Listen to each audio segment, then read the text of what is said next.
காலையில எழுந்த உடனே நம்ம டீ காஃபி குடிக்கிறோம். ஆனா உங்க பாடிக்கு ரியல் எனர்ஜி கொடுக்குற ஒரு சிம்பிள் ட்ரிங்க் இருக்கு. அதுதான் நெல்லிக்காய் ஜூஸ். கேட்க சிம்பிளா தான் இருக்கும். ஆனா இது நம்ம பாடியில என்னென்ன பண்ணும் தெரியுமா? 30 days 30 fruit சேலஞ்சில் நீ டே 22 நம்ம பாடிக்கு daily 90 to 100 mg vitamin C தேவை. 100 கிராம் நெல்லிக்கால almost 600 to 700 mg vitamin C இருக்கு. இது நார்மல் ஃப்ரூட்ஸை விட 5 to 10 டைம்ஸ் அதிகம். எப்படின்னா கொய்யா பழத்துல பாத்தீங்கன்னா 100 கிராமுக்கு 230 mg இருக்கு. அதே மாதிரி ஆரஞ்சுல பாத்தீங்கன்னா 100 கிராமுக்கு 53 mg இருக்கு.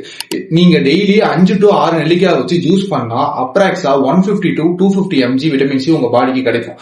இது உங்களோட நார்மல் டெய்லி நம்மளோட பாடி நீட்ஸை விட அதிகம். சோ இதனால உங்களோட இம்யூனிட்டி ஸ்ட்ராங் ஆகும். அதனால அடிக்கடி சளி காய்ச்சல் வருது அப்படிங்கிற பிரச்சனை இருந்துச்சு அப்படின்னா அது கொஞ்சம் கொஞ்சமா குறைய ஆரம்பிக்கும். மெயினா ஹேருக்கு விட்டமின் சி கொலஜனை இன்க்ரீஸ் பண்ணும். ஸோ ஸ்கேல்பை ஸ்ட்ராங் ஆகும்.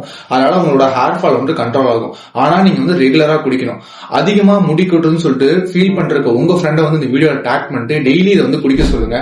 இந்த மாதிரி டெய்லி யூஸ்ஃபுல்லான ஹெல்த் டிப்ஸ்க்கு நம்ம பேஜ் மறக்காம ஒரு ஃபாலோ பண்ணி வச்சுக்கோங்க.